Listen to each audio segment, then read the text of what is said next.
محمد اسماعیل صاحب، آپ نے اپنے دروس و خطابات میں اس بات پر زور دیتے رہے ہیں کہ انتخابات کے ذریعے اسلام کبھی نافذ نہیں ہو سکتا، اس کے لیے قربانیاں دینے والوں کی جماعت تیار کی جائے۔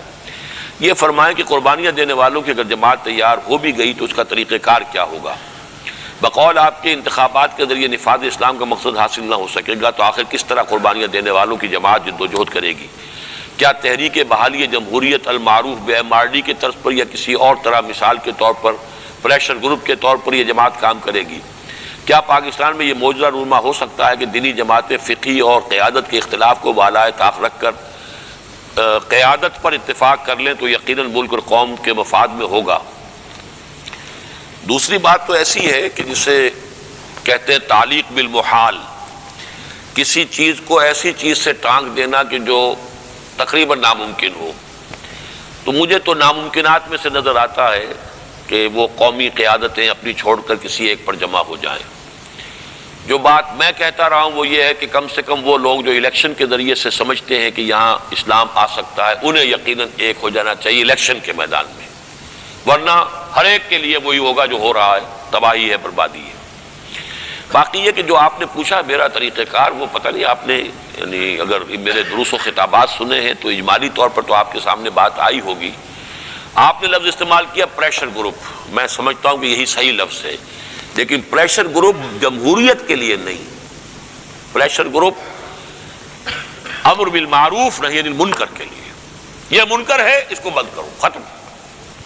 لیکن اس کے لیے لوگ وہ ہوں جو اپنی زندگی کو خارج کر چکے ہوں، اپنی زندگی سے حرام مطلق کو نکال چکے ہیں اپنی معاش اور معیشت میں سے۔ ورنہ میں آج جلوس نکال دوں اور فرض کیجئے کہ جوش میں آ کر 1 لاکھ آدمی آ جائیں، لیکن وہ 1 لاکھ آدمی خود جو ہے ان کی اپنی معاش اور معاشرت جو ہے وہ غلط ہو، شریعت کے خلاف ہو، اس سے کچھ حاصل نہیں ہوگا۔ وہ جماعت ہو کہ جو حرام، ایک ہے کہ کوئی چیز مکروہات میں سے ہے یا ایک فضائل میں سے ہے کہ بہت بڑی بڑی نیکیاں، چلیے وہ نہیں ہے، لیکن حرام مطلق اور فرائض کی پابندی، کم سے کم فرائض کی پابندی اور حرام مطلق سے آزاد ہو جانا۔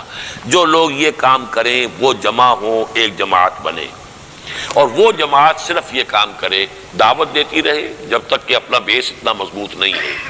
جب وہ 2 لاکھ کے قریب یا 3 لاکھ آدمی ہو جائیں واللہ عالم، تو اب وہ کہیں صاحب یہ حرام کام ہے، یہ اب ہم نہیں ہونے دیں گے، پھر گھیراؤ کریں، پکیٹنگ کریں، جلاؤ نہیں کریں، جلانا نہیں، گھیراؤ، گھیراؤ اور جلاؤ، اجراؤ نکال دیجئے اس میں سے، گھیراؤ۔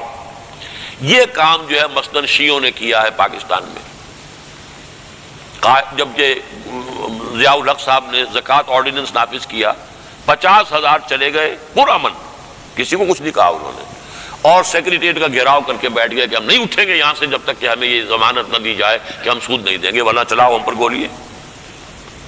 فرض کیجئے گولی چلا دیتا ضیاء الحق، عام اگر سنی ہوتے تو گولی چل جاتی، شیعوں پر اس لیے نہیں چلی کہ انہیں اندیشہ یہ تھا کہ شیعہ فوج میں، پولیس میں، اور اس میں جو ہے وہ ایک سیکٹیرین ایلیمنٹ آ جائے گا۔ سنی اگر ہوتے تو ان میں سیکٹیرین ایلیمنٹ نہ ہوتا، وہ تو یہ کہ چونکہ اکثریت ہے، عظیم ہے۔ بہرحال اس کی جو بھی حکمت عملی تھی اس وقت، اس نے اپنی ناک جو ہے رگڑوا لی زمین میں اور اس نے گولی نہیں چلائی، ورنہ ناک رگڑ لی گئی۔ ماشاء اللہ ایڈمنسٹریٹر کا حکم جو ہے اس میں سے اس نے واپس لینا پڑا اپنا وہ حکم، لیکن کر کے دکھا دیا کہ نہیں؟ یہی کام کر کے دکھایا ہے ایران میں شیعوں نے، کیا ہے یہ کام صرف شیعوں نے۔ ابھی سنیوں کا معاملہ جو ہے وہ تو وہی ہے کہ سن ہے، بالکل وہ سنی نہیں بلکہ یہ بھی نکال دے سن۔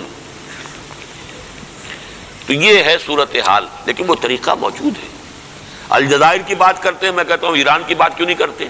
الجزائر اتنی دور بیٹھا ہوا ہے آپ سے، اور ایران آپ کا اتنا پڑوسی ملک ہے، اس کی بات کیوں نہیں کرتے؟ بادشاہ کو بھگایا کہ نہیں بھگایا؟ اور کنگ فہد کے معاملے میں کیا ہوا؟ وہ جو اس سے پہلے ہوا تھا سن 79 کے اندر، انہوں نے گھیراؤ کیا تھا، اور لیکن گھیراؤ کیا تھا خانہ کعبہ کا، اور وہاں لیکن یہ کہ وہ ناکام ہو گئے، لیکن وہ ملیٹنٹ تھا معاملہ۔ یہ تحریک تھی جو پرامن تھی، انہوں نے مارا نہیں، اپنی جانیں دینے کو تیار ہو گئے۔ بہرحال یہ صورتحال ہے، اللہ تعالی ہمت دے ہمیں، راستہ ہے کھلا ہوا، لیکن یہ کہ اب کرنا ہم نہ چاہیں۔ جانتا ہوں ثواب طاعت و زہد پر طبیعت ادھر نہیں آتی، وہ بات دوسری ہے۔